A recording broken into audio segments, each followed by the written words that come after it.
Samuel de Montréal me repose une autre question.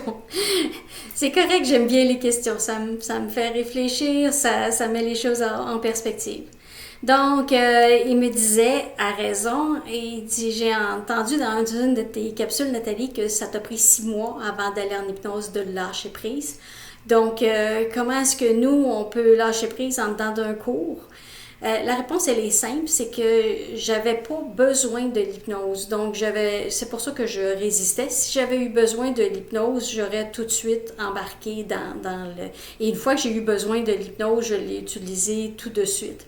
Donc, c'est pas un problème.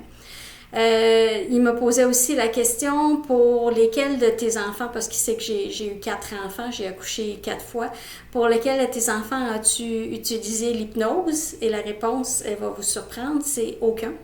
Je ne connaissais pas l'hypnose quand j'ai donné naissance. Par contre, et là, évidemment, Samuel, ben là, tu veux nous dire quoi faire, mais toi, tu ne l'as jamais fait. Donc, comme je ne voulais pas avoir d'autres enfants juste pour prouver les théories de l'hypnose pour la naissance, j'utilise l'hypnose fréquemment dans ma vie, dont quand je vais chez le dentiste, je ne prends pas de novocaïne, je ne prends rien et je fais de l'hypnose. Une petite anecdote, quand je fais de l'hypnose, j'ai un Discman, je suis un petit peu dans la vieille école, mais j'écoute les CD Hypnovie, donc je donne naissance. Et j'ai fait des procédures importantes, 5 plombages, changer une couronne, tout ça, toujours avec l'hypnose et toujours avec le sourire. C'est un peu drôle parce que souvent, les dentistes ne connaissent pas tout ça. Et la première fois, quand je suis allée en hypnose, on ferme les yeux. Et là, la dentiste et son assistante y attendaient. Fait que j'ai été obligée de sortir d'hypnose et dire donnez-moi quelques secondes, mais une fois que je suis en hypnose, vous pouvez commencer à travailler. Parce que les autres, ils attendaient un signal. Mais une fois que je suis en hypnose, j'ai les yeux fermés et je ne communique plus.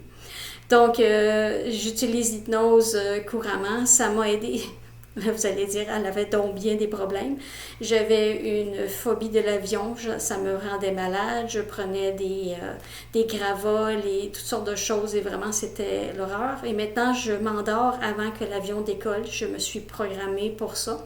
Et c'est vraiment une grosse différence. Je ne prends plus rien, évidemment.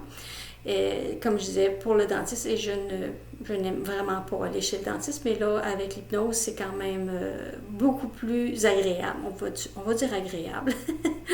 Je dors comme un bébé à la demande. Je ne fais plus de stress. Ben, c'est sûr que des fois, il peut y avoir des situations stressantes, mais en général, l'hypnose a vraiment été quelque chose que j'applique au quotidien.